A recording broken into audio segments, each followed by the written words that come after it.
네, 안녕하세요. 여러분들의 성장을 돕는 유코치입니다. 제가 얼마 전에 독방 육아에 대해서 한번 영상을 찍어본 적이 있어요. 오늘은 육아 아빠에 대한 얘기 말고요, 회사원으로서 남편에 관련된 얘기를 좀 해보려고 해요.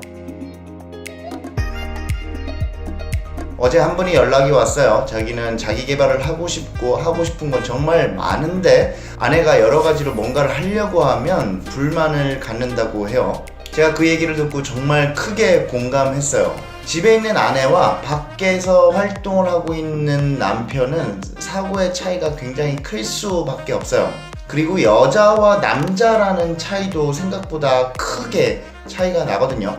좋은 아빠 되기도 어렵지만 좋은 남편 되기도 정말 어렵거든요. 직장인들은요, 회식을 할 때가 되면 회식도 업무의 연장이기 때문에 회식을 꼭 참석해서 잘 보여야지 승진에도 도움이 되고 너한테도 도움이 돼 하면서 아내한테 얘기하는 분들이 있죠. 하지만 아내는 오케이, 회식 가는 거 좋다 이거야. 근데 꼭 3차까지 가고 새벽까지 있다가 들어와야 하느냐라는 의문을 남긴다는 거죠. 아니면 평일에는 괜찮다, 평일에는 네가 돈을 벌어오기 때문에 상관없는데 과연 주말까지 너의 자기 개발을 위해서 시간을 써야 하니? 라는 질문을 하게 되죠. 그럼 남편들은 대부분 이런 얘기를 하죠. 내가 언제 친구를 만났니? 회사 일 하면서 바빴기 때문에 정말 힘들게 일한 거 너도 알잖아. 그래서 내가 주말에 너를 위해서, 우리 가족을 위해서 좀 더 자기 개발을 하겠다라는데 그게 그렇게 쉽니? 라고 얘기할 수 있어요. 이런 식의 대화가 오가게 되면 끝도 없이 싸우다 결국엔 감정 싸움으로 이어지고 결국엔 네가 알아서 해! 라는 얘기까지 나오기 시작하죠. 많은 엄마들이 육아에 대해서 남편에게 요구를 합니다. 애기 목욕만큼은 좀 시켜줬으면 좋겠어 라고 얘기를 하죠. 그러면 남편들은 대부분 목욕은 시켜줍니다.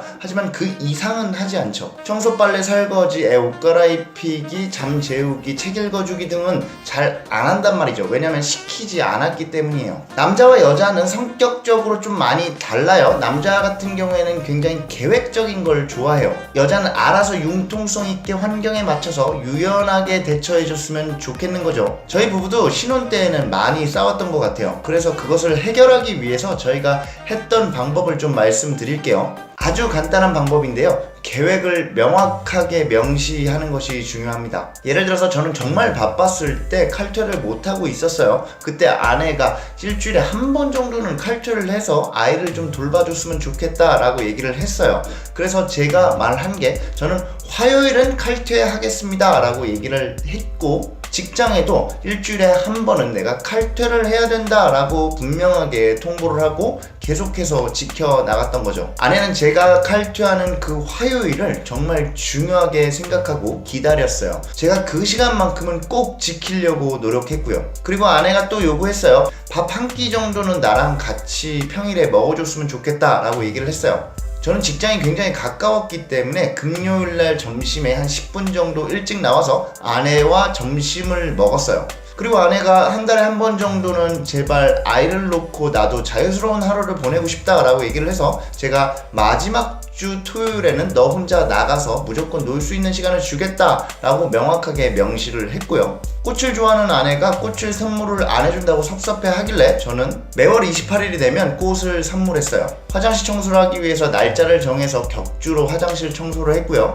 한 달에 한 번만 개인적인 술자리를 갖는다라고 약속을 했기 때문에 굉장히 신중하게 약속을 잡아서 한 달에 한 번 제가 술자리를 갖곤 했어요. 이런 구체적인 계획들을 하나씩 달력에 표시를 해놓고 나면은요, 아내도 좀 마음이 편하고요. 그것만 지키면 되기 때문에 계획적인 남편도 마음이 굉장히 편안해집니다. 고정된 스케줄을 습관화시키다 보면 서로의 만족도가 올라가게 될 거예요. 이렇게 하면 싸우지 않고 평균 이상의 남편이 될 수 있다는 거예요. 물론 상황에 따라 변경을 좀 해주고 그 이상을 해주는 건 더 중요합니다. 사실 남편들이 사랑하지 않거나 관심이 없어서 안 하는 건 아닙니다.